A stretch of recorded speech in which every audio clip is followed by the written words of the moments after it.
and we're leaving nobody behind. We're investing in all of America, in the heartland and coast to coast. You know, I saw a few of my Democratic friends not in Congress, a friend said, look, you're investing more in red states than in blue states.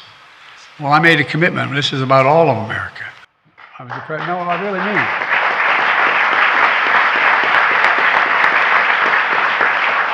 And we've seen progress across the country from Maine to South Carolina to Minnesota to New Mexico. The Vice President and I and the Cabinet have seen progress across the country. Just yesterday I was in Wisconsin at a company that makes clean energy equipment, including wind turbines. Because of the Inflation Reduction Act, they expect their market in American-made wind turbine generators to double next year. And by the way, the guy who was the most ardent opponent of all this was talking about what great benefits are coming to Wisconsin. Bless me, Father. I'm going to be a good boy. I'm going to keep the Irish in me down a little bit here.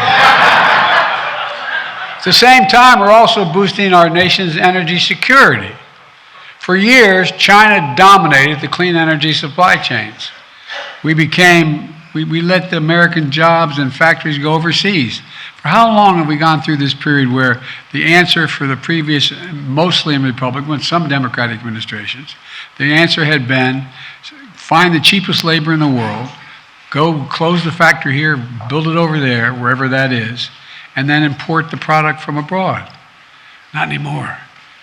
We are building it here and sending the product over there. I mean,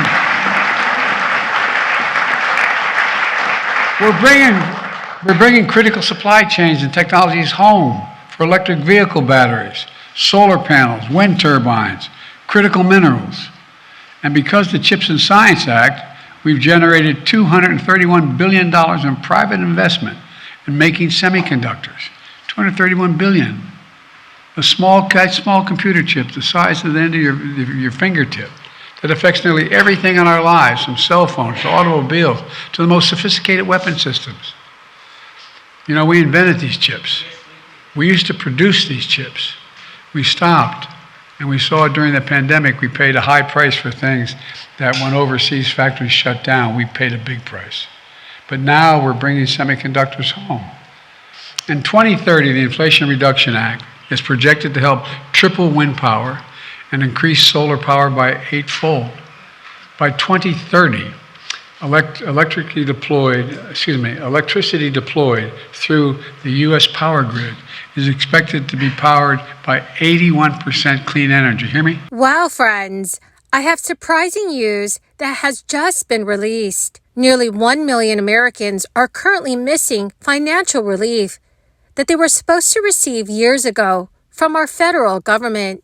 Also, starting this week, new state stimulus checks are being sent out as quickly as possible.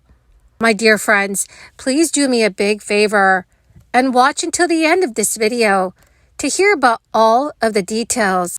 Also, tomorrow I will be announcing several winners for the Walmart gift card giveaway. If you would like to enter these weekly giveaway, friends, please click and like several of my videos and then comment below the keyword of each video that you watch. The more videos that you comment on, friends, the greater your chances of winning the giveaways. At the beginning of 2022, interest rates were effectively 0%, and this made borrowing attractive and encouraged spending.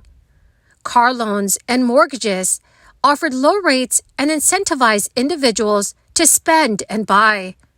But this also helped increase inflation. So in response, the Federal Reserve began a series of interest rate hikes in the spring of 2022 to try and combat inflation. But inflation has continued to affect millions of Americans, with many urging lawmakers to approve more stimulus checks.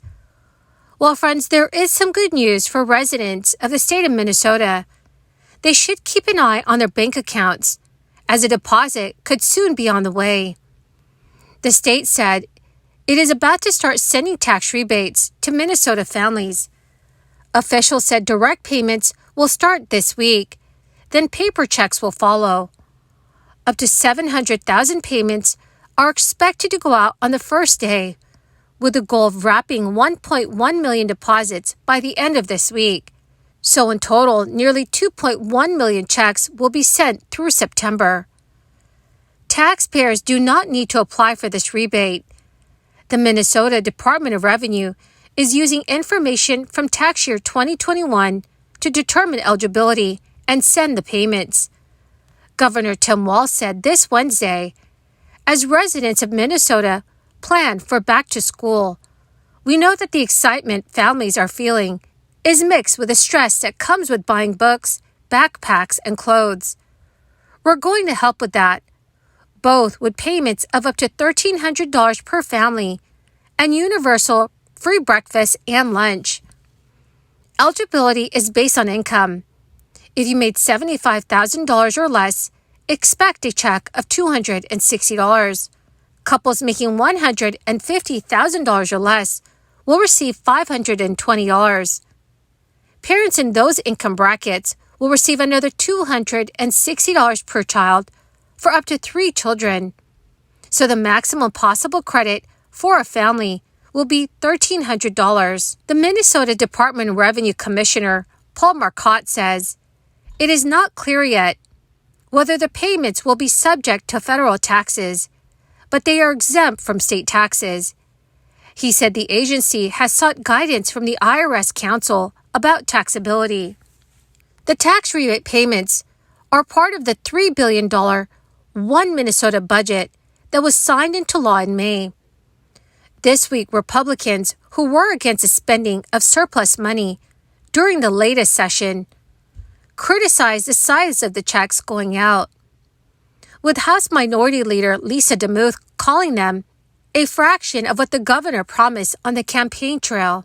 Student loan forgiveness is starting to hit thousands of borrowers' accounts, but it might be subject to a state tax. This week, President Biden's Education Department announced it was beginning to discharge student loans for 804,000 borrowers. This is as a result of one-time account adjustment for borrowers on income-driven repayment plans. The department looked at borrowers who have completed the required 20 or 25 years of qualifying payments on an income-driven repayment plan, but had yet to receive the loan forgiveness that the programs had promised. President Biden said in a statement, "When I came into office, hundreds of thousands of borrowers weren't accurately getting credit for student loan payments that should have delivered them forgiveness under income-driven repayment plans." According to Biden, under these plans, if a borrower makes 20 or 25 years worth of payments, they get the remaining balances of their student loans forgiven. Thanks to a provision in the American Rescue Plan, any loan forgiveness will not be included in gross income from 2021 to 2025, meaning that any relief that borrowers receive would not be hit by a federal tax. However, states can choose whether to craft their tax laws in accordance with federal law. And while most states have chosen not to tax debt relief, some have. The states that have confirmed they will tax Biden's latest student debt relief include Mississippi, North Carolina, Indiana, and Wisconsin. Well, my awesome and amazing friends, that is the end of my daily stimulus update video for this Thursday. My dearest friends, thank you so much for being here and for being part of this community. To say thank you and to show my appreciation, I will be announcing winners every Friday for the Walmart gift card giveaway. My dear friends, please make sure that you enter these giveaways by clicking and liking several of my videos, and then comment below the keyword of each video that you watch. The more videos that you comment on, friends, the greater your chances of winning the giveaways. Thank you and have a wonderful and very blessed week.